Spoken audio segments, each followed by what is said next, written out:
তিথি, আমি সরকারি homeopathic medical কলেজের বিএইচএমএস কোর্সে। আপনারা জানেন আমাদের কোর্সটি ঢাকা বিশ্ববিদ্যালয়ের মেডিসিন ফ্যাকাল্টির অন্তর্ভুক্ত এবং আমাদের কারিকুলাম এবং এমবিবিএস এর কারিকুলাম প্রায় সম্পূর্ণ একই এবং আমাদের যে পড়াশোনার ধরন, আমরা যেভাবে 5 বছরের একাডেমিক পড়াশোনা শেষ করে 1 বছর ইন্টার্নি করে তারপরে ডাক্তার পদবিটা ধারণ করি, একইভাবে কিন্তু ডিএইচএমএসরা এই ধারণ করে না। তাইলে তাদের ভিতরে এবং আমাদের ভিতরে অবশ্যই কিছু গ্যাপ, কিছু ডিফারেন্স থাকা উচিত।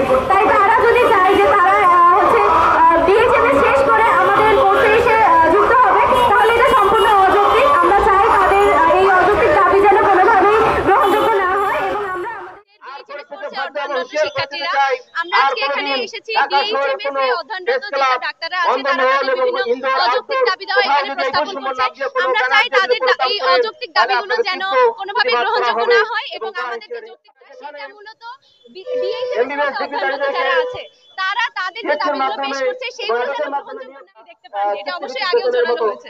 এইভাবেই আমরা 6টি পর্ব হচ্ছে আমাদের ব্যাচ আছে এবং এক একটি ব্যাচে 50 জন করে আছে। আমরা 6টি ব্যাচে 300 এবং আমাদের সাবেক যেসব শিক্ষার্থীরা আছে আমাদের কলেজে তারা এখানে যেন বিশেষ শাস্তির আওতায় আসে, এটাও আমরা চাই।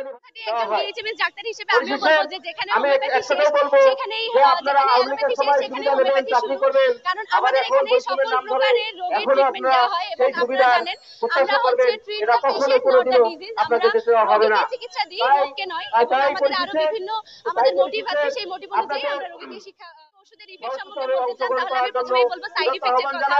আপনারা জানেন যে অ্যালোপ্যাথিতে যে কোনো ঔষধি আপনি যদি গ্রহণ করেন তাহলে সেটার একটা সাইড ইফেক্ট থাকে এবং সেটা একটা নির্দিষ্ট কোর্স থাকে যে এই কোর্স আপনাকে শেষ করতে হবে। কিন্তু হোমিওপ্যাথিতে এরকম কোনো সাইড ইফেক্টের সম্ভাবনা খুবই কম, খুবই রেয়ার। এবং হচ্ছে যদি আমরা বলি যে কোর্স শেষ করা, তাহলে এরকম কোনো কোর্স শেষ করার কোনো টপিক এখানে আসে না। আমরা দেখি যে ঔষধ নিলে আমরা যখন সুস্থ হয়ে যাই তখনই আপনারা যারা হোমিওপ্যাথি বিশ্বাস করেন না তারা আগে হোমিওপ্যাথি চিকিৎসা গ্রহণ করেন, তারপরে যদি আপনাদের আস্থা আসে তাহলে আপনার হোমিওপ্যাথি চিকিৎসা নেবেন, যদি আস্থা না আসে তাহলে নেবেন না। ইনশাআল্লাহ আপনাদের আস্থা আসবে।